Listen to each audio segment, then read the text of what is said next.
Olá, muito bom dia, investidor, bom dia, investidora. Eu sou Felipe Nascimento, esse é o BMC Pre-Market. Aqui você fica por dentro de todas as notícias que vão impactar nos mercados no Brasil e também no mundo. Muita informação e análise para você fazer bons negócios ao longo dessa quarta-feira, hoje, dia 7 de julho de 2021.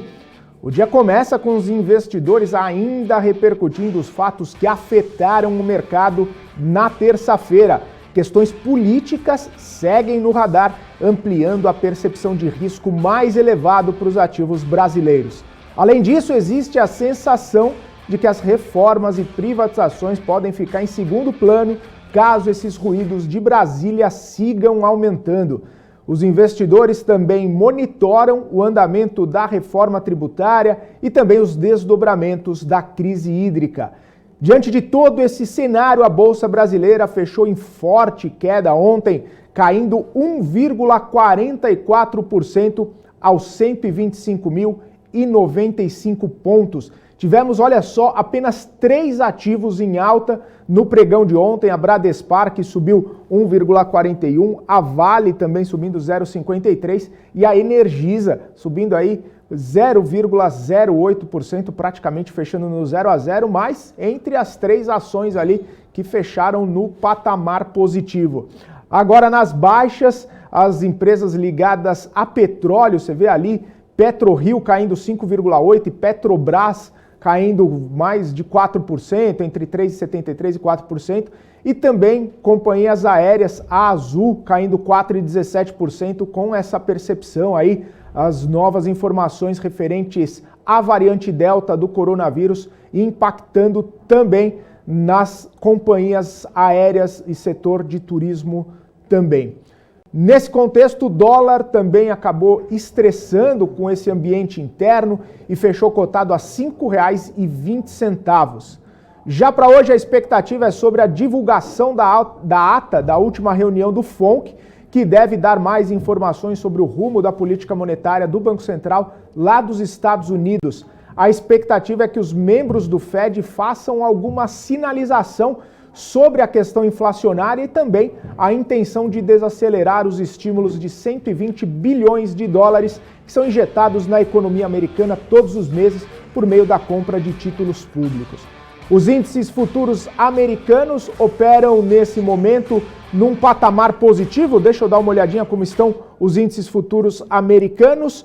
O S&P subindo 0,25%, o Dow Jones subindo 0,16% e também a Nasdaq subindo 0,58%. As empresas de tecnologia, as empresas pertencentes aí à Nasdaq com um otimismo um pouco mais acelerado aí em relação a todas essas questões da ata do FONC, também da pressão inflacionária, também os investidores fazendo alguns movimentos aí de rotation também. Na Europa, as bolsas e o euro ganharam força aí depois da Comissão Europeia elevar as projeções de crescimento no produto interno bruto na zona do euro para esse e também para o próximo ano. Num relatório divulgado mais cedo, o órgão elevou de 4,3% para 4,8% a projeção do PIB, citando aí a reabertura econômica em ritmo mais veloz do que se esperava em meio aos avanços na vacinação contra a Covid-19. Vamos dar uma olhadinha como estão as bolsas lá na Europa, os principais índices europeus nesse momento, operando também no patamar positivo, o índice Eurostoxx subindo 0,46%, CAC na França praticamente ali no 0 a 0, subindo 0,04%, FTSE no Reino Unido subindo 0,4% e DAX na Alemanha subindo 0,95%. Na Ásia, as bolsas fecharam sem direção. Na China, o índice Xangai fechou em alta de 0,66%. Lá, Nikkei, no Japão, caindo 0,96%. E Hong Kong caindo 0,4% nessa madrugada no fechamento das bolsas asiáticas. Vamos falar então agora com o Marco Saravalli, que está acompanhando os mercados nessa quarta-feira, traz o tom do dia aí pra gente. Conta pra gente, Marco, bom dia. Oi, Felipe, muito bom dia. Acompanhando aqui as bolsas internacionais nessa quarta-feira. A gente tem um viés positivo lá fora, Vamos ver se a gente recupera um pouco das quedas do nosso Ibovespa nesses últimos dias, né? Lembrando que a nossa opinião, a gente reforça que sim, que a gente acredita que tenham boas oportunidades do Ibovespa nesse patamar aí próximo de 125 mil pontos. Realmente pode ser uma boa oportunidade para quem está olhando um pouco mais para médio e longo prazo. Tá? Hoje o destaque fica para as commodities, né? O petróleo subindo, ficando acima de sustentando o patamar de $75, mas também outras commodities como ouro, prata, cobre, também apresentando bom desempenho nessa quarta-feira. Deve contribuir positivamente, o minério de ferro também teve mais um dia de alta e sustentar a valorização aqui das principais ações de commodities aqui no nosso Ibovespa, né?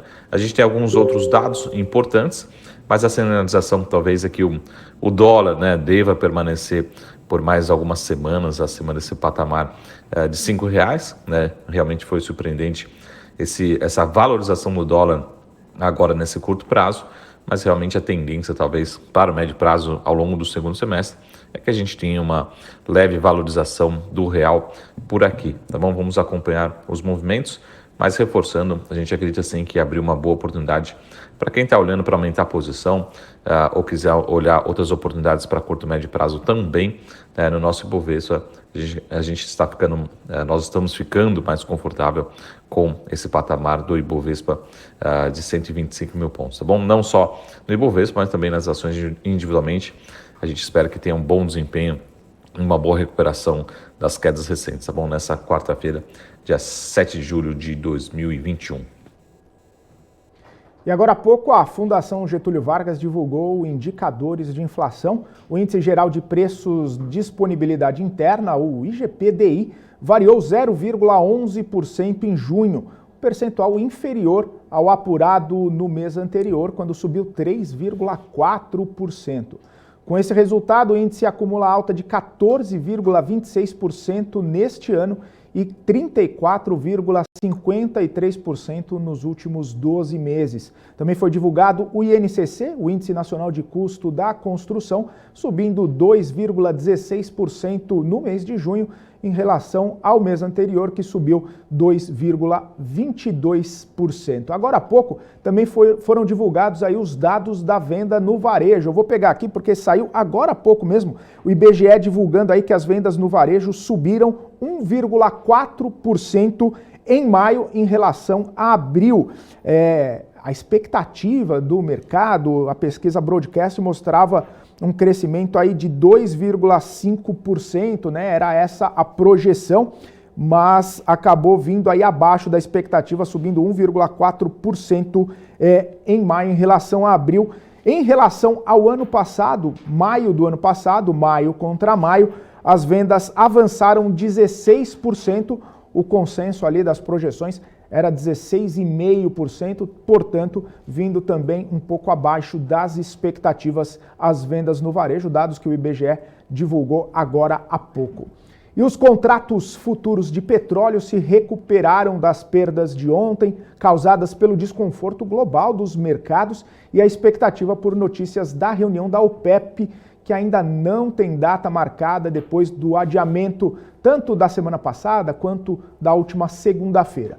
Sem redução nos cortes de oferta, os preços tendem a subir, dada a queda de estoques registradas recentemente. O petróleo Brent, que é usado como referência para algumas petroleiras aqui no Brasil, principalmente a Petrobras, está trabalhando aí no preço de mais de $75 o barril. E agora o Marcos Saravalli traz o gráfico do dia, contando aí, na verdade são dois gráficos que ele trouxe para a gente, contando a expectativa de lucro nos ativos. Vamos acompanhar. Aqui no nosso gráfico do dia, na verdade hoje a gente tem dois gráficos, mas mostra como o mercado ainda continua bastante otimista em relação à expansão de lucros, né, principalmente nos Estados Unidos, olhando para aqui para os S&P 500. Né, então a gente vê um crescimento muito forte da expectativa de lucros, né, e também levando por vários motivos, né, mas também a expansão de lucros a um múltiplo preço sobre o lucro, né, o PI, também a patamares bastante elevados.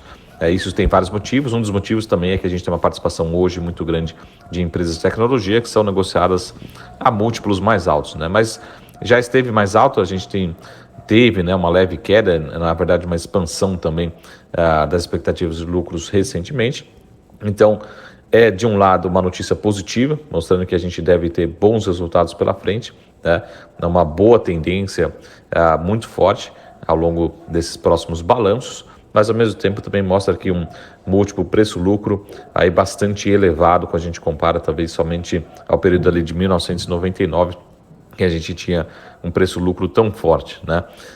Então, de um lado positivo, de um outro fica também um alerta em relação a essa velocidade, né, essa expectativa que pode em algum momento ser revista, e também esse indicador que pode mostrar também preços relativamente esticados para determinadas companhias, tá bom? Então, muito interessante esse gráfico aqui, medindo as expectativas lá nos Estados Unidos, principalmente focado no S&P 500, tá bom? Então, esses são os nossos 2 gráficos do dia. Tenha um ótimo dia e a gente se vê em breve, pessoal. Até mais. Tchau!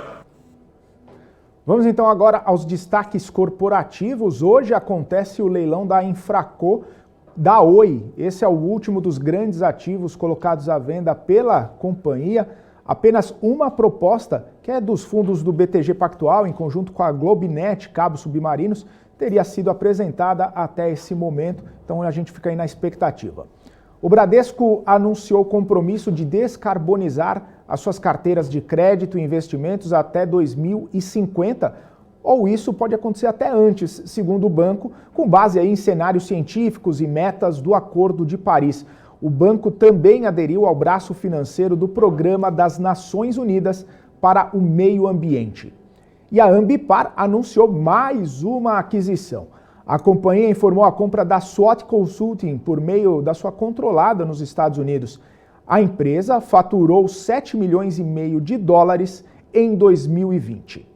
E a Ânima Educação anunciou a aquisição também de 55,78% da participação acionária da Gama Academy, escola de tecnologia que seleciona e capacita profissionais nas áreas de programação, design, marketing e também vendas. A companhia vai investir inicialmente 33 milhões e 800 mil reais nessa nova aquisição.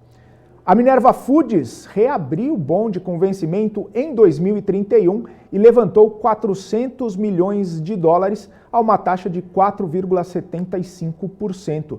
A empresa pretendia levantar aí 250 milhões, mas por causa da demanda de 1 bilhão de dólares, ela aumentou a sua oferta. A Minerva vai usar esses recursos captados para pagar dívidas mais caras.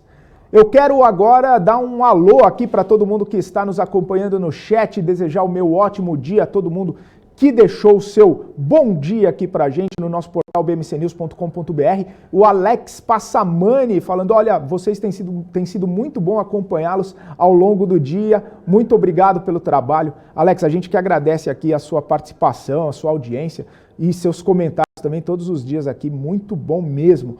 O Alexandre Cyber falando bom dia, uma quarta abençoada para todos aí, bons investimentos, bom dia para você também. E está por aqui a Rosana Meirelles, o Demerval Duarte, desejando bom dia a todo mundo. A Karen, o Ale Martins, o Rodrigo Rosim, Valdeberg Falcão, Daniel Machado, o Rui das Neves, sendo um dos primeiros aqui a desejar o bom dia para mim, para o Guga, que está chegando daqui a pouquinho também, e o Anderson, economista, desejando um grande abraço a todo mundo aqui, um abraço a todos, o Tarcísio que chegou agora. Muito obrigado pela participação de vocês. Vamos então conversar com ele, Guga Almeida, como todas as manhãs aqui conosco, trazendo sua visão, sua análise para essa quarta-feira. Bom dia, Guga, bem-vindo. Bom dia, Felipe, bom dia, pessoal. Tudo bem com vocês? Fala, Guga, tá me ouvindo aí? Tô. Ah, tá me ouvindo, mas eu é que não tô no microfone. Vamos ver o que tá acontecendo. Aí a gente consegue bater esse papo. Ô, Guga, seu mic acho que tá robô de novo. Ô, Guga, virou o robô da NASA aí, acho que deu algum probleminha, mas a gente vai resolver. Fica tranquilo que a gente vai resolver. Daqui a pouquinho você volta aí e a gente começa esse nosso bate-papo aqui de todas as manhãs. Tava falando, né, de dados, indicadores sendo divulgados agora de manhã e a Anfávia divulgou as produções de veículos, né, dados da produção de veículos, né, em junho em relação a maio. Segundo a Anfávia, a produção de veículos recuou 13,4% agora no mês de junho em relação a maio. A gente sabe de todas essas questões aí envolvendo chips, semicondutores, falta de insumos, inflação, que acaba pressionando sim a produção de veículos, e a Anfávia mostrou aí que a produção de veículos caiu, né, em relação a maio. Segundo a agência, a produção de veículos subiu quase 70% nesse mês de junho em relação ao mesmo mês de 2020, embora 2020 a gente estava ali num dos piores momentos da pandemia, muitas fábricas fechadas, trabalhadores em férias coletivas, e a gente sempre de olho aí em toda essa movimentação. A gente sabe que os dados de produção de veículos também são dados importantes para a gente ter uma percepção aí do aquecimento da economia. Tô sabendo que o Guga já está de volta aqui com a gente. Guga, bom dia. Agora sim, hein? Bom dia, bem-vindo. Ótima quarta para você. Pode chamar ou não pode chamar? Não pode chamar. Então a gente não chama, a gente fica aqui conversando, vamos conversar aqui com vocês, vamos falar um pouquinho sobre o que está acontecendo, né? A gente estava comentando bastante aí a Bolsa estressada com esse ruído político que está acontecendo, né? E aí, com certeza, ia perguntar para o Guga aqui o que ele está pensando a respeito de toda essa questão, de todo esse ruído político que a gente tem visto, acaba contaminando também o cenário do mercado. A Bolsa ontem caindo 1,44%, né? Chegando aí nesse patamar de 125 mil pontos. Interessante que eu estava lendo algumas projeções na manhã de hoje, né? Por conta de todo esse cenário, e alguns analistas, alguns economistas falando a respeito desse patamar dos 125 mil pontos. Depois eu quero até confirmar com o Guga essas projeções, porque a gente chegou ali acima dos 131 mil pontos em algum momento ali da Bolsa de Valores, e aí a gente tem essa queda em alguns momentos. E se passar os 125 mil pontos, alguns analistas estão falando que pode chegar até 122, 120 mil pontos. Mas isso é um papo que eu quero levar com o Guga Almeida. Guga, não me abandone, bom dia. Ei, gente, bom dia, tudo bom? Agora sim, maravilha, estamos juntos aí. Tava nervoso, aí, tava ficando nervoso que o Guga não ia aparecer. Isso é para medir o grau de importância que se tem, né? Tava deixando aqui um pouquinho mais tenso e tal, vamos ver.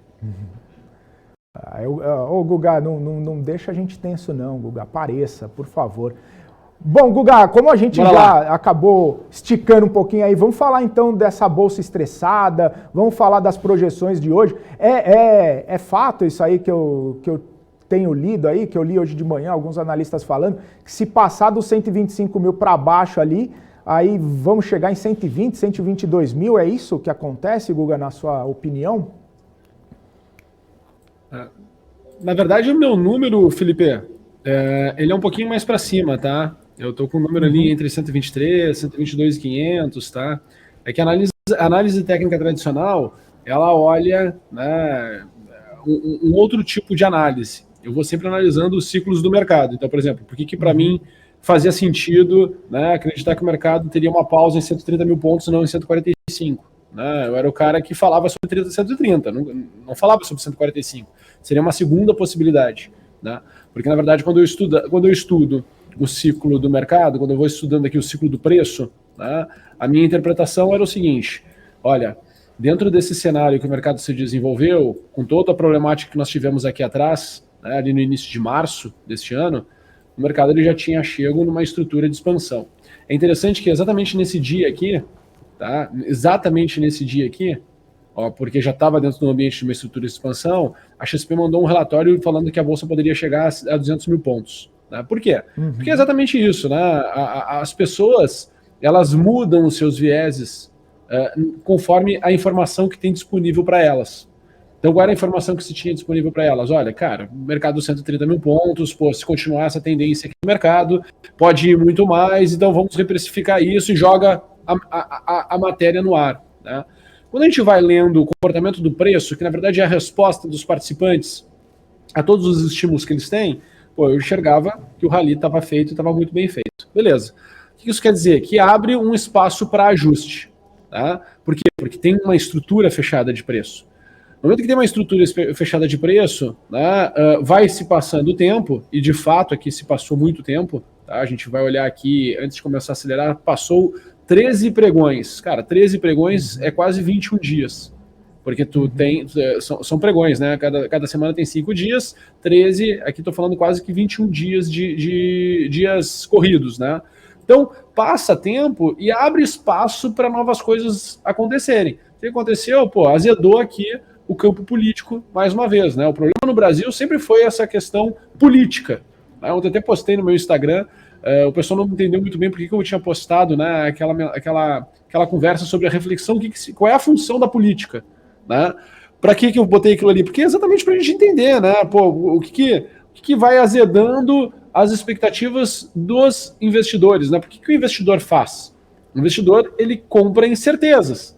Quanto mais incerto são os ambientes, né, onde o investimento vai estar sendo alocado, mais volátil vai ficar aquele ambiente, porque mais incerto vai se estar. Esse tema de Covid, né, esse tema da CPI da Covid, esse tema de exposição do presidente e todo o time, né, envolvido ali na presidência, traz incertezas. Tá? Quando a gente olha para o rally, por exemplo, de 2010 em diante, que a gente teve lá no mundo todo, no mundo, nos Estados Unidos, o Brasil não conseguiu acompanhar, por quê? Risco político. Tá? Então, mais uma vez, o tema político está no ar, né? Somando a isso, ok, a gente está tendo uma certa realização dentro desse rally das commodities. Tá? Então, apesar de hoje, na parte da manhã, né, o petróleo ter acelerado, pô, a gente voltou para as mínimas de ontem. Agora, nesses últimos 15 minutos, a gente estava próximo novamente das mínimas de ontem. Ele devolveu a alta. Então, assim, não vai terminar a correção em um único movimento de queda. Né? Vai demorar um pouquinho mais de tempo, aqui a gente fica um pouco ansioso, né? Pô, quando é que volta essa alta? Quando é que volta essa alta? E na verdade, o investidor comum ele tem que entender e ficar acompanhando agora o que? Cara, quanto mais corrigir esse mercado, melhor. Tá? Então, o que eu enxergo? Né? Pô, uma vez que eu estou aqui com o ciclo fechado, o que eu estou enxergando aqui? Eu estou enxergando que dentro dessa movimentação que nós tivemos aqui de alta, tá? Nossa primeira correção, nosso primeiro nível de correção, ó, se eu pego toda a perna de alta final, tá? Toda, eu vou indo sempre por partes, né? Mas toda a perna final de alta, se eu pego ela e vou interpretar essa movimentação, o que a gente tem? Tá? A gente tem aqui um primeiro movimento mais longo em tempo, onde ele corrige 25% da movimentação de alta. Tá? Mercado tenta continuar o movimento de alta, certo? Tenta continuar, a gente chega para o final do segundo semestre e aí ele sofre uma correção. Tá? Nessa correção, eu vinha falando nas semanas passadas que poderia ter 124.300. Tá? Esse era meu número aqui, 124.300. Eu acabei até olhando um pouco mais para estruturas menores aqui, em função de toda a oscilação que nós tivemos sexta-feira com o payroll, porque é um bom indicador, né, o que aconteceu com o mercado no dia ali do payroll. Né? Mostra que, poxa, se a atividade se mostrar mesmo, essa retomada da atividade se mostrar mesmo positiva, porque as expectativas estão lá nas alturas, né? Se mostrar mesmo positiva, pô, vai entrar muito fluxo nas bolsas. Para mim, essa é a mensagem que está na mesa. E aí, o que aconteceu? Né? Pô, o mercado está vindo aqui para o meu número, aquele 124.300. Passando esse 124.300, o meu próximo estágio seria para ir buscar 121.400. Tá? Então, eu acredito que entre esses dois níveis aqui, o mercado tende a reagir e tende a retomar o fluxo de alta novamente. Tá? E aí o meu número para cima, Felipe, meu número para cima são os 136 mil pontos. Tá? O meu número para cima, o mercado subindo, no próximo rally que nós tivermos de alta, é 136 mil pontos. Quanto mais cair, melhor. Por quê? Porque melhora a questão de assimetria. Se tu for pensar, né, de 125 para 136, isso aqui não dá nem 10%. Tá? Então é muito pouco o benefício que tu tem versus a possibilidade de correção. Ainda não é uma assimetria tão gostosa assim de se pegar. Claro, quando tu extrapola, né, tu olha mais para longo prazo, bom, faz sentido, né? Mas, poxa, já que a gente está falando aqui, a gente está todos os dias juntos, né, aqui no pre-market, né, a gente está com uma visão mais curtoprazista, né? Pô, o que está acontecendo agora e como é que eu posso estrategicamente me posicionar.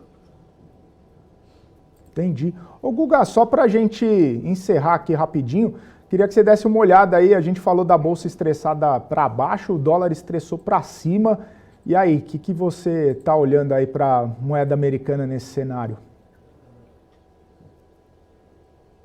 Vamos lá, então. O dólar, Felipe, o que eu estou enxergando é exatamente isso aqui. Tá? No curto prazo até eu imaginava que poderíamos ter uma abertura no tom um pouco negativo. Tá? A queda que eu imagino que possa voltar aqui a 5,15, a 5,12, né? 5,13, é o que eu imagino que podemos ter aqui de ajuste no dólar. Tá?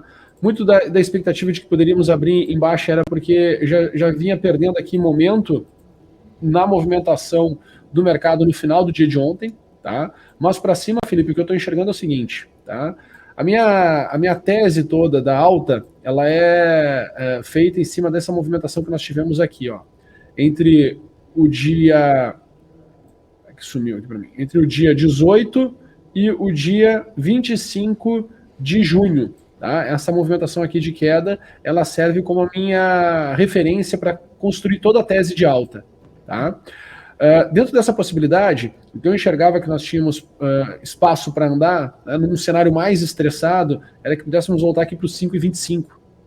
Se tu for parar para pensar, Felipe, 5,25, se tu botar uma banda de 5% para cima e 5% para baixo, em cima dos R$5, dá entre 5,25 e 4,75.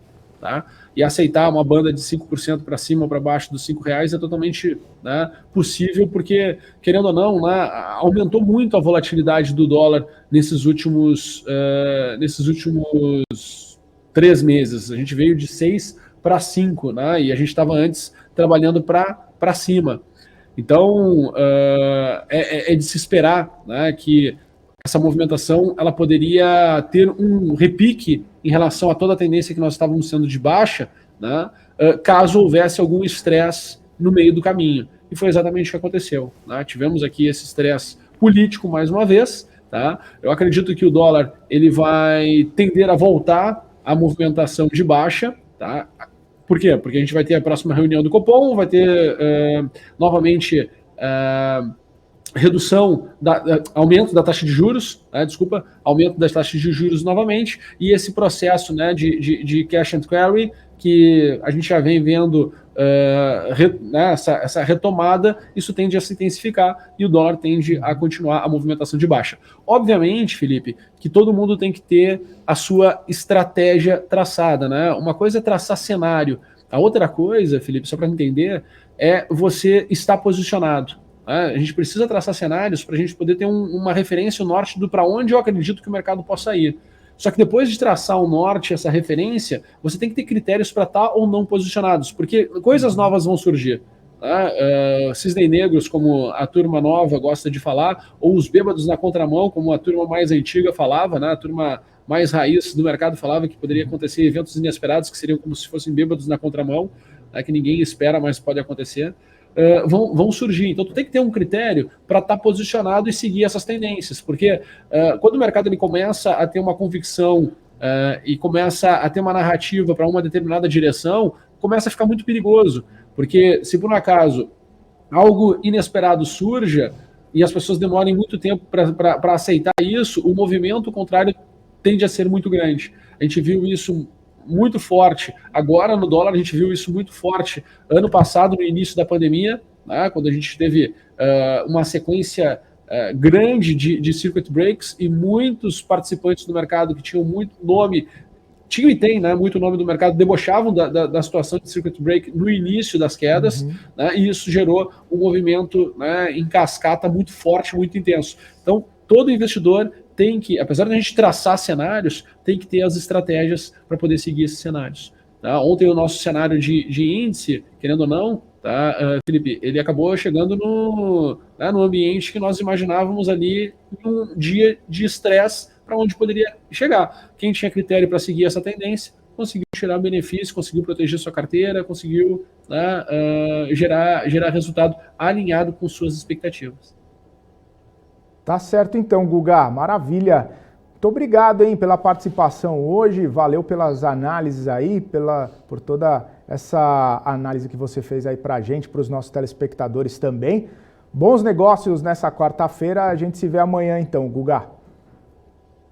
Valeu, gente, muito obrigado, bons negócios. Tchau, tchau.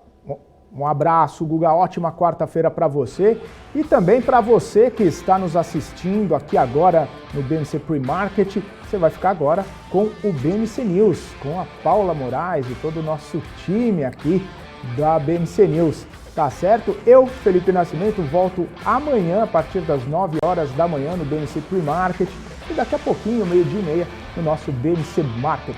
Forte abraço, ótima quarta-feira a todos, bons negócios. Tchau, tchau.